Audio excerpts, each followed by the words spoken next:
La educación es construcción de ciudadanía, consciente de sus derechos y obligaciones. Rodríguez Silvero y Asociados, consultores interdisciplinarios, presenta el bloque de análisis de actualidad con el doctor Ricardo Rodríguez Silvero.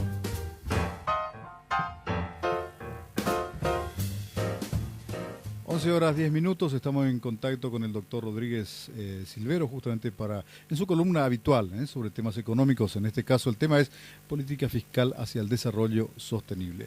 Doctor, buenos días. Muy buen día a la audiencia también. La política fiscal es la política del presupuesto general de gastos de la nación, aplicada anualmente, cada año. El Poder Ejecutivo en estos meses está elaborando, terminando, entregando un proyecto de presupuesto general de la nación y el Congreso tiene luego que sancionarlo. El problema que estamos viendo es que en los años anteriores, no solamente en los últimos años, realmente ya desde hace mucho tiempo, el Congreso literalmente hace lo que quiere con el presupuesto general de gastos de la nación, así como fue presentado por el Poder Ejecutivo. Generalmente realizan aumentos extraordinarios por el lado de los gastos, sin establecer la fuente de financiación de esos gastos. Entonces, siempre se puede ser muy generoso cuando el dinero no es de uno, ¿verdad? Y lo que está ocurriendo con diputados y senadores es que se les va la mano. Están tirando la casa por la ventana, haciendo aumentos desmedidos, incluso para sí mismos en materia de remuneraciones. Están ganando entre 30 y 60 millones de guaraníes por mes y encima tiene más de un aguinaldo y un montón de ventajas como liberación impositiva para vehículos, etcétera. Bueno, y como si fuera poco, ya es realmente un descaro autoasignarse remuneraciones tan altas para un país tan pobre. Tienen además la generosidad inaudita de estar previendo gastos aquí, gastos allá, con diversos objetivos, ¿verdad? Pero ellos saben perfectamente que no hay recaudación suficiente para financiar esos gastos. Entonces, el presupuesto cae en desequilibrio, se pierden las riendas del carro de Hacienda y cada fin de mes el ministro sufre las de Caín porque no hay dinero suficiente para pagar puntualmente a todos los funcionarios públicos simultáneamente. Ya hay que empezar a realizar pagos en gradualidad, un día tales, otro día al día siguiente los cuales, etcétera, ¿no? Es decir, incluso para pagar a funcionarios públicos está teniendo dificultades. Hace meses, pero ya desde marzo que no paga a proveedores, y hemos visto que ni siquiera tuvo dinero hace unos meses para pagar puntualmente el contrato de subsidio que tiene firmado con los empresarios de transporte. Independientemente de que uno esté de acuerdo con las unidades de transporte o no, que ya sabemos que muchas de ellas son obsoletas, eso fue un compromiso formal del Poder Ejecutivo, pero resulta que se compromete, firma y después no hay dinero. Bueno, lo que está haciendo el Ministerio de Hacienda en los últimos años y en los últimos meses, y ni qué decir en las últimas semanas, es recurrir apresuradamente al Banco Central o a la colocación de bonos soberanos en el exterior para conseguir dinero con los cuales simplemente pagar puntualmente los gastos. No estamos hablando de inversiones, claro. Es decir, no estamos hablando de construir el país. El sostenimiento de la estructura del Estado, nada simplemente más. Para que el Estado funcione. Todavía no decimos para qué, ¿verdad? Solamente para que se les pueda pagar a ellos para que estén allí. No hay dinero suficiente, tampoco puede pagar sus compromisos con los proveedores, eso da muy mala imagen, ¿no? Sí, y bueno, y el programa Tecoponá, había denuncias que en este año no habían recibido, por lo menos hasta agosto completo. Que están atrasados también, incluso con la gente que vive en pobreza extrema. Claro, que es mucho más grave aún. Falta de dinero, no tienen ningún escrúpulo los exponentes del Poder Ejecutivo en anunciar a la gente que vive en la miseria que lo sienten mucho, pero que no tienen dinero. Claro, que no tienen que comer y sus familias no tienen que llevar pan también a la boca y el Estado no tiene plata. Porque no hay dinero, y es muy poco lo que se les da. Está por 240.000 guaraníes por familia, más o menos con eso no puede vivir nadie por mes, ¿no? Sí. En fin, entonces lo que hay que hacer es realmente tomar al toro por las astas, plantear una ley de responsabilidad fiscal cuyo objetivo es justamente evitar que el Congreso Nacional pueda hacer aumentos desmedidos y se coloca topes a esos aumentos, ¿no? Y bueno, y la gran sorpresa, la ingrata sorpresa, es que incluso legisladores del partido de Horacio Cartes se oponen a la ley de responsabilidad fiscal. Es lo menos que se puede pedir a una nación medianamente seria, ¿no? Y bueno, y también los del Partido Liberal están oponiéndose. En este momento parece que no hay ninguna mayoría para la pretensión de sancionar una ley de responsabilidad fiscal, y realmente es lamentable que eso ocurra. Bueno, entonces, ¿por qué el título de esta entrevista? Política fiscal hacia el desarrollo sostenible. Bueno, la parte fundamental de la política fiscal está en la política tributaria. Si no cobramos suficientes impuestos, si la presión es muy baja y a pesar de eso la evasión es muy alta, pero es lamentable, ¿no? En todo sentido.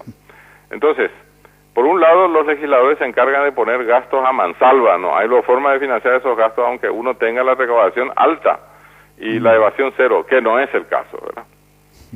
O sea, la evasión sigue siendo muy alta, la recaudación sigue siendo baja y la presión tributaria es una de las más bajas del continente. En esas condiciones no se puede manejar ningún país, ¿verdad? Y los gastos que incorporan, esa inflación que hacen al presupuesto, por lo general, son gastos superficiales o superfluos. Exactamente. Entonces lo que vemos los técnicos, no solamente los del exterior, que se los cita mucho, ¿verdad?, sino también los locales, pero ya hace varios años, es que estamos yendo de mal en peor con el presupuesto público.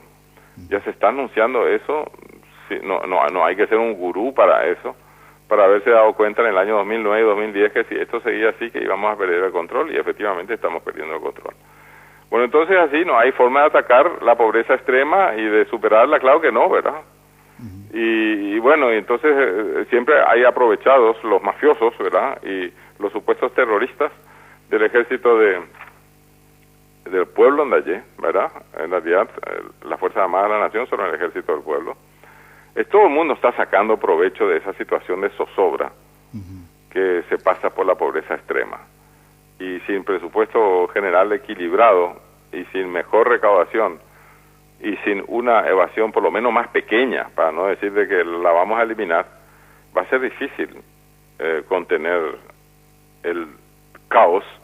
Y si los legisladores encima se niegan a firmar una ley de responsabilidad fiscal, y entonces hasta legalmente estamos conduciendo al desboque, a un carro desbocado, ¿verdad? Sí, sí. Es decir, es lamentable tener que decir que un país que podría ser uno de los más prósperos de América Latina, que no tengamos ni siquiera masa crítica para constituir mayorías políticas, eso quiere decir fuera del Congreso, y legislativas, o sea, ya entre diputados y senadores, para sancionar un presupuesto general de la nación que permita atender por lo menos las necesidades mínimas de la población, ¿verdad? Bueno, así en estas condiciones, nuestra política fiscal permanece raquítica, deformada, y por supuesto no vamos a ningún desarrollo sostenible, sino al contrario, estamos yendo a un caos.